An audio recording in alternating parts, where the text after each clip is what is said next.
Kuuendat käiku aitab sisse panna Unibet, mängijatelt mängijatele.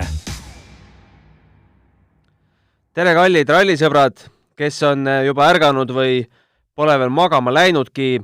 Võtame kokku Mehhiko ralli reedese päeva. Ei teagi kohe, kust alustada, sest sündmus oli niivõrd palju. Tere kõigepealt sulle, Roland Poom. Tere hommikust. Peab alustama vist küsimust tänapäeval, et kuidas tervis on? Tervis on väga hea, ma loodan, et sul ka. Jaa, kerge unetus kimbutab, aga ei, muidu on laadna. Hakkame kuidagi lahti hekseldama seda, mis nüüd kõik toimus, sest 9 WRC autost jõudis omal jõul reedese päeva finišisse ainult 6. Ja hea, et sedagi jõudis. Kiire kokkuvõtte hetkeseisust. Sébastien Ogier, nagu arvata võis, juhib seda rallit ja kahjuks või õnneks ei võinud arvata, et Teemu Sunninen teda jälitab 13,2 sekundit. Elfin Evans 3. kohal 33,2, Ott Tänak 4. 33,4, siis Kalle Rovampere 35,7 ja Gus Greensmith mängib seal oma mängu 1,16,8. No ütle, mis sulle kõige üllatavam sellest rivist tundub? Kindlasti on Teemu Sunnineni teine koht. Võib-olla isegi mitte üllatav, aga positiivne üllatus just, et tegelikult ju oodata oli, et ta peab sõitma hakkama, sest peale Rootsit oli selliseid päris palju kriitikanoote tema kohal ja kindel sõna oli talle öeldud, et ta peab sõitma hakkama ja Mehhiko rallil ka stardipositsioon sellest soosis tema sõitu, et ei oleks võib-olla osanud seda sellist kohta oodata või sellist kiirust ja liidrile nii lähedal olemist, aga selles mõttes, et head hoogu ma ootasin, aga jah, tõepoolest teist kohta ei osanud teile oodata. Tõepoolest, aga hakkame päeva algust lahti kerima. 3. katse El Chocolate 31 kilomeetrit, üks pikimaid katseid sel nädalavahetusel. Ott Tänak võitis selle ülikindlalt 10,3 sekundiga Ogier ees. Nii suurt vahet ühegi teise auto vahel kuni 7.-8. kohani ei olnudki. Aga Hyundai tabas juba esimene tagasilöök, kui Dani Sordo, mis tal tuli seal jahutussüsteemi voolik, hüppas lahti ja pidi korraks autost välja tulema ja kaotas seal üle 5 minuti. Said sa kohe aru, mis Danil viga oli, kui ta kirjeldas seda sinise juhtme lahti hüppamist? No eks seal selles mõttes võis oletada, et selline probleem oli ja pigem võib-olla veidi pani muretsema see, et kui kas mootor sai kuuma ja kui ma õigesti aru sain, siis tänase seisuga on selles mõttes autole katse peale tõmmatud, et mootor vist on saanud liiga palju viga selle jahutus puudumise tõttu siis. Nii oli ja Ott Tänak tõusis siis esimest korda Hyundai'ga rallit juhtima, sai selle kogemuse ka kätte. Aga kahjuks see kogemus jäi üürikeseks, sest juba 4. katse üsna alguses, seal kuskil 4. minuti peal, kui pardakaamera juurest vaadata, sõitis ta ühe kurvi natukene laiaks ja tagaotsaga vastu üpris suurt kivikamakat ja lõhkus siis tagumise vedrustuse. Vaatasid selle üle ka? Ma ei ole seda eraldi vaadanud, aga jah, selles mõttes, et selline sõiduviga on ju, et eks nagu eile rääkisime ka, et kõik võtab aega selle autoga kohanemine, arusaamine, kus saab surda, kus mitte kindlasti selles mõttes see sõitjate enesehindlus ka võib-olla täna pole päris see, mis olla võiks. Nii et kõik, mis natuke mujalt maailmast häirib, kõik ju tuleb sinna katsele selles mõttes kaasa, et aga väga õnnelikult läks selles mõttes, et katse saadi lõpuni ja said korda selle tagavedrustuse, et tõesti väga õnnelikult. No tõepoolest ainult 45,9 sekundit läks kaduma ja vaadates siis Oti hoogu juba kas või järgmisel katsel, kus ta Sordo järel 1,5 sekundiga sai teise koha, tundus, et kui nii edasi läheb, siis võib selle vahe isegi tasa teha. Noh, paraku päris kõiki katseid ära ei saadud sõita, sest 8. katsel, sinna me veel jõuame, miks see 8. katse ära jäi, aga Sordo jällegi näitas, et oskab sõita küll, võttis katsevõidu. Ja sellest meile ka rääkisime, et Sordo kindlasti on jälle see, kes tuleb ja sõidab kiiruse poolest võidu peale ja üldse ei kahelnud sellest. Pigem tekitab võib-olla hetkel väikest küsimust ja sellist muret see Hyundai, et ja isegi mitte praegu Mehhiko rallil, vaid kuidas see võimalik on, et Tanis Sordo, kui ma ei eksi, siis eelmine aasta äkki 3 rallil pidi ta katkestama tehnilise probleemi tõttu. See aasta esimene ralli tal jälle tehniline probleem, et kuidagi veider tundub see olukord. Jah, ja siis päeva lõpus ka ütles, et kuigi tegelikult hoogu oli ta juba 5 minutit kaotanud ja pidi teatud riski võtma ja seal mõned väljasõidud veel tegema, mis küll eetrisse ei lastud, aga keeruline on, kui sul millegi peale enam mängida ei ole. Ja, selles mõttes nii ongi, et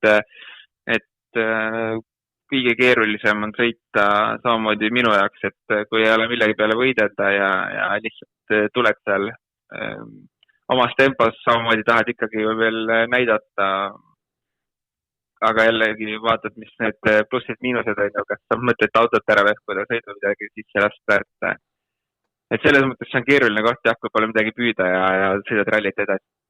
Aga kui sellest 5. katsest üldse midagi välja tuua, üsna draamavaba see oli, aga Ott Tänaku kommentaarid jällegi väga värvikad, ütles, et jah, saime niivõrd-kuivõrd selle tagavedrustuse kuidagi kokku lapitud, aga oleme ikka üsna suure selle sammusegi sees.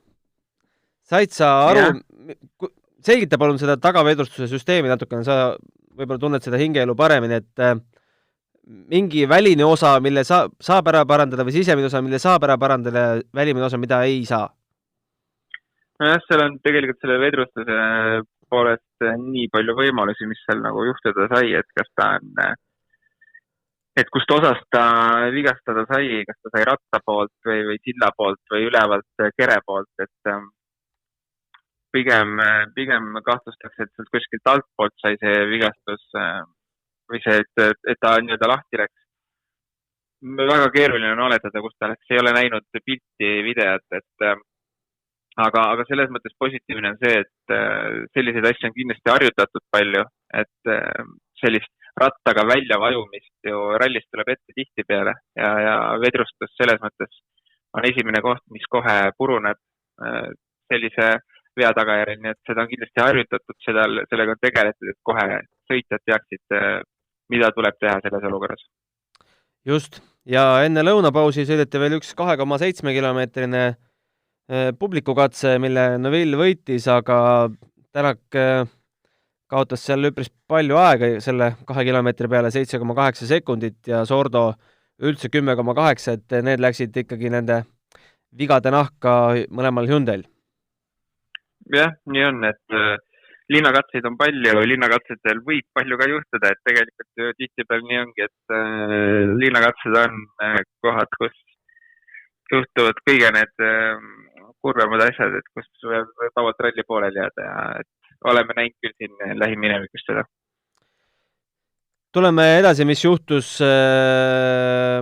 peale lõunat. Thierry Neuville'i koera alla ajamine tundus üsna dramaatiline kogu selle katse vältel, aga kui Esa-Pekka Lappi oli jõudnud finišisse, siis ei mäletanud seda õnnetut koera enam mitte keegi, sest Esa-Pekka Lappi auto süttis põlema. Nüüd on oletatud tagantjärgi, et seal võis väljalaskesüsteemi sattuda mingi põlev vedelik, mis ei oleks sinna tohtinud sattuda ja selle tõttu see tulekahjuga nii dramaatiliseks osutus, et põles auto täitsa kohe maani maha. Ja ma sellest ei saanudki täpselt aru, et kus ta nii kähku kiirustama hakkas, et katse lõpus ju on kiirabi ja ma sain aru, et seal tuletõrje oli äkki kohal, et või ta sõitis suurema brigaadi poole. Et täpselt ma ei saanudki aru, et millest see sõitmine tekkis siis, et edasi sõitmine. aga jah, oli näha, et sel hetkel, kui ta seisma jäi, oli juba leek niivõrd suur ja tuli tagant ja tuli kapoti alt ka kohe, nii et välja lase see pidi olema. Ja põles ta ju suht kähku kohe. Et väga kahju kindlasti. Eriti ma arvan, see on raske selles mõttes M-spordile, et kes ei ole tehase tiim ja oma vahenditega on vaja uus auto ehitada. No minul jäi kõige suurem küsimärk kogu sellest saagast selle koha peale, kuidas Lappi ise seda sündmust kirjeldas, et me nägime, kuidas väga efektselt oli võetud Lappi selle põleva auto taustale ja tehtud temaga intervjuu, samal ajal siis korduskaadrid jooksid sellest sündmuste ahelast, et kui nad jõudsid sinna kontrollpunkti finišisse, hakkas juba kiire kustutamine, värk pihta, nad ise kustutasid need julgestustöötajad seal kuskil 4-5 tulekustutajat, aga jagu ei saanud, siis ma ei saanudki nüüd aru, kas Lappi mõtles, et ta kustutab selle sõites ära või ta lihtsalt arvas, et ta saab edasi sõita, sest asi ei ole nii hull. Mulle jäi pigem see viimane mõte jäi kõlama, aga kuhu sa sõidad? Su kaardilugeja oli juba ju välja hüpanud. Et kus ta tema siis peale oleks võtnud? Et pigem ta lihtsalt ta sai aru, et nad ei suuda finišis autot ära kustutada ja tundus, et ta läks mingisugust muud plaani seal tegema.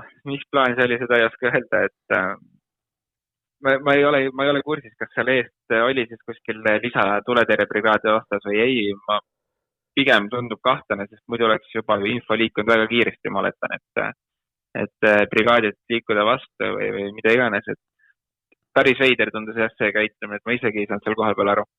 No, võib-olla lootsid ta kuskil mingi mahasõit saab auto kõrvale tõmmata, et teised ei peaks kannatama.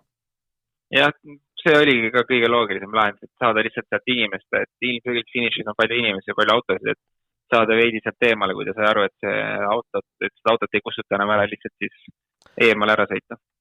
Aga ei saanud autot niivõrd ohutusse kaugusse, et teised selle võttu kannatab oleks pidanud, sest kõigepealt tuli teada, et 8. ja 9. katse mõlemad jäävad ära, sest autod ei jõua ringi positsioneerida. Õnneks siis ikkagi 9. katse sai toimuda, 8. jäi ära ja Oti vaatevinklist on sellest väga kahju. Ja kindlasti, et Oti hea hooga selles, mis tuli, et see oli koht kindlasti, kus oleks võinud aega tagasi sõita. Aga jah, selles mõttes, et auto jäi sinna niimoodi keset teed ja selles mõttes ülesõidu tee peale, et midagi teha seal ei olnud ja valikut ega tal seal ei olnud, oleks ta tee äärde auto pannud ega oleks mets põlema saab teinud või mida iganes. Kahju jah, et katsed ära, et kahju M-spordist eelkõige. Mäletan, kui Hirvonen kord 2011 siis seal äkki auto maha põles. Et see oli ikka M-spordile väga suur löök, rahaline löökest. Nii et see kord kindlasti veel suurem, sest autod on kõvasti kallimad. Ja 7. katse oli kurb ka Hyundai jaoks, sest lõplikult sai selgeks, et Sordo enam oma selle katkise masinaga edasi ei sõida.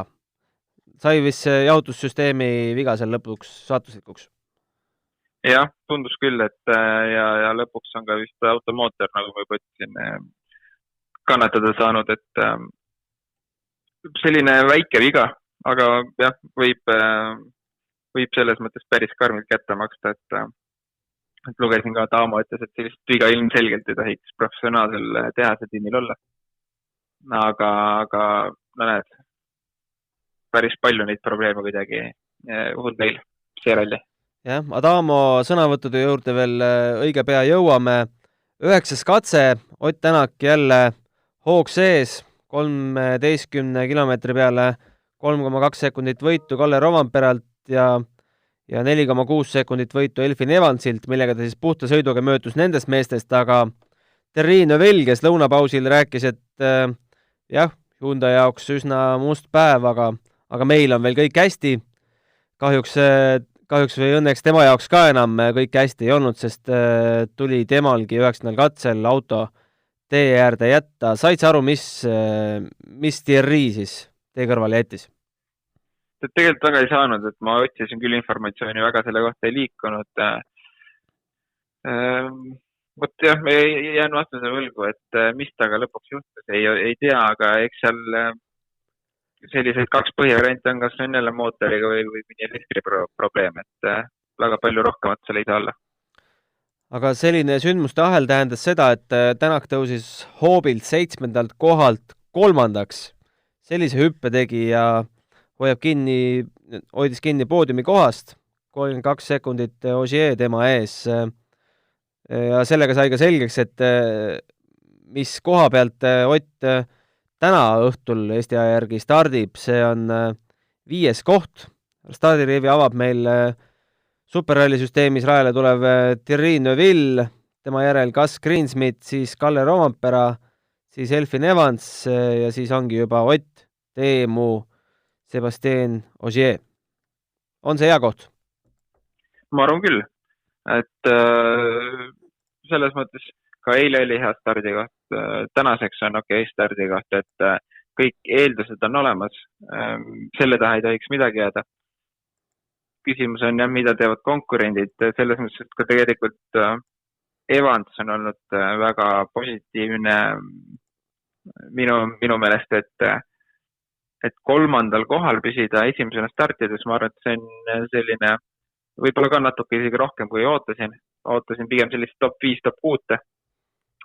Aga ütleme jah, vaatame, mida konkurendid teevad, aga Otil on kõik eeldused olemas, et tänane päev lõpetada kindlal poodiumi kohal ja eks siis ole näha sealt, mis sooga Suninen tuleb ja mis sooga Ogier tuleb, et Ogieri võib-olla nii palju ei vaatakski esialgu, et ta on kindlasti Mehhikos väga tugev sõitja ja ei peagi esikohta minema püüdma kohe, et pigem vaataks step by step, et Suninen võib olla reaalsem, aga vaata, mis sooga tema tuleb.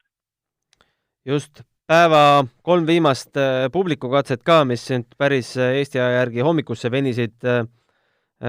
Kõik 3 võitu läksid Toyotadele, 2 esimest Ogier'le seal autodroomol, kus mees mehe vastu sõideti paari sprinti ja 3. katse see ajalooline 730 kilomeetrine katse 2 nii-öelda sõõriku tegemise kohaga Kalle Roompärele, kuigi Kalle see viimane sõõrik tundus mulle küll väga kahtlane, et see oli rohkem nagu auto tagaosa 2 korda etteviskamine kui klassikaline sõõrik.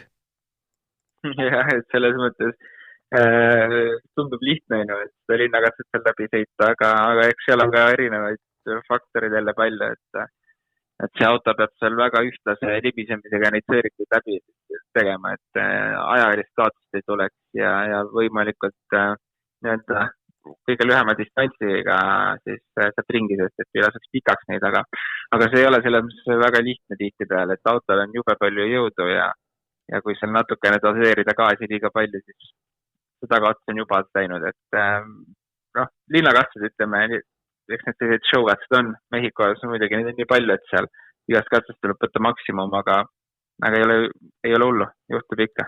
No Gus Greensmithi sõõrikud läksid lausa nii õnnetult, et 6,4 sekundit kaotust ja tema ette mahub lausa 4 R5 autot, pidi seal lausa tagurdama, et üldse teele tagasi saada. Jah, pigem võib-olla paneks need Roompere ja Greensmithi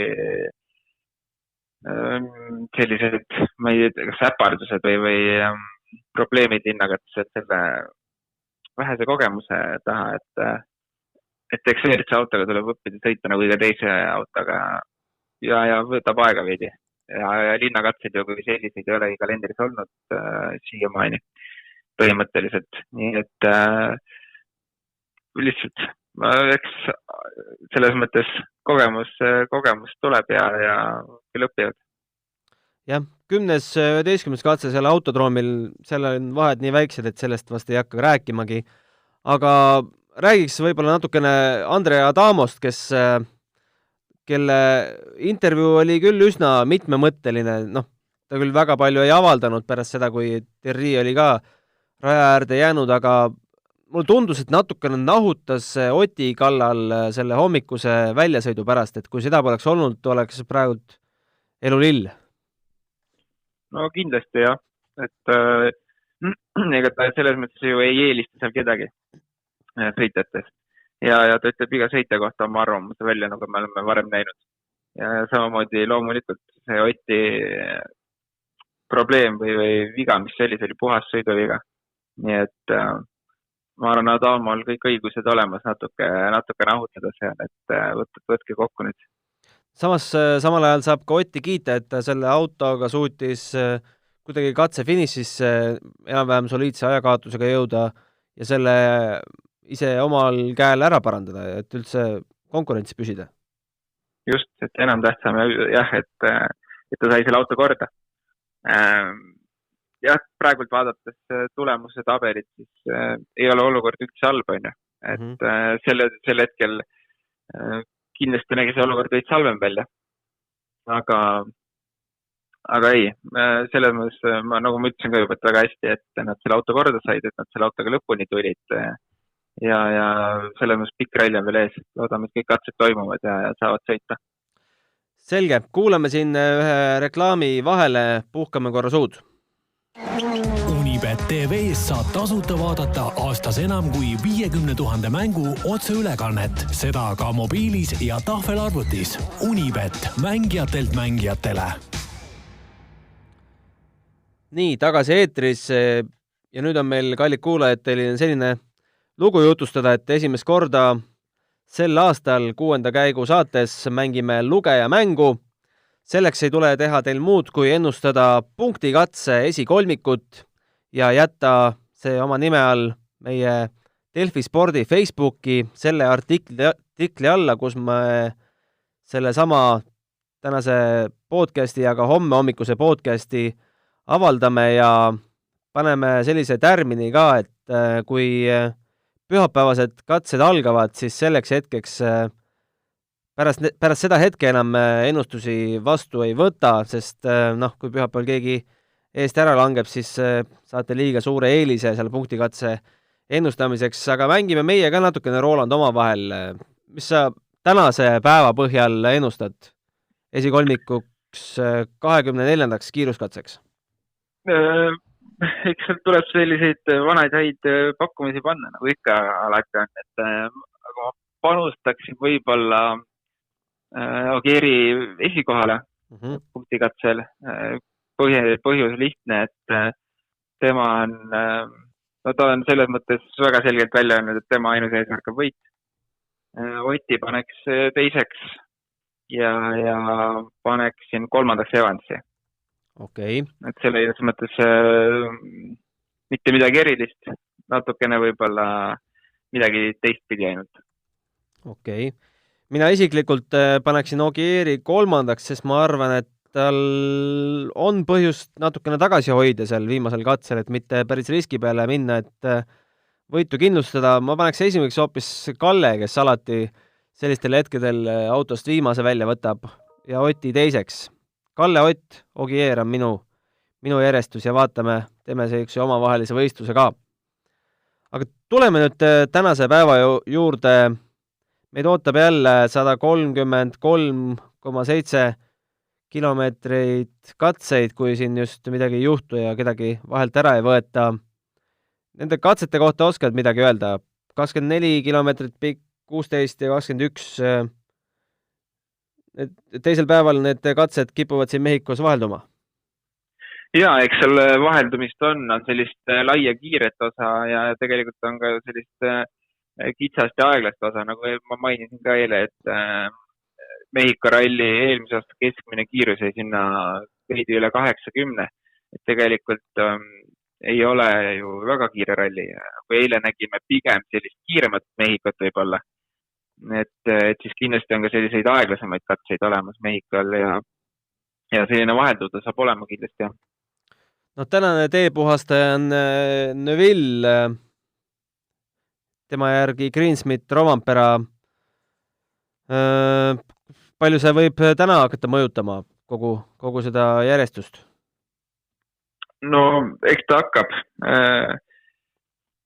Eks seal alguses ole jälle keeruline nagu eilegi oli, aga tegelikult selles mõttes on näha, et Evans sai väga hästi hakkama esimesena rajal olles tegelikult. See oli tema täiesti esimene kogemus ka seda teha.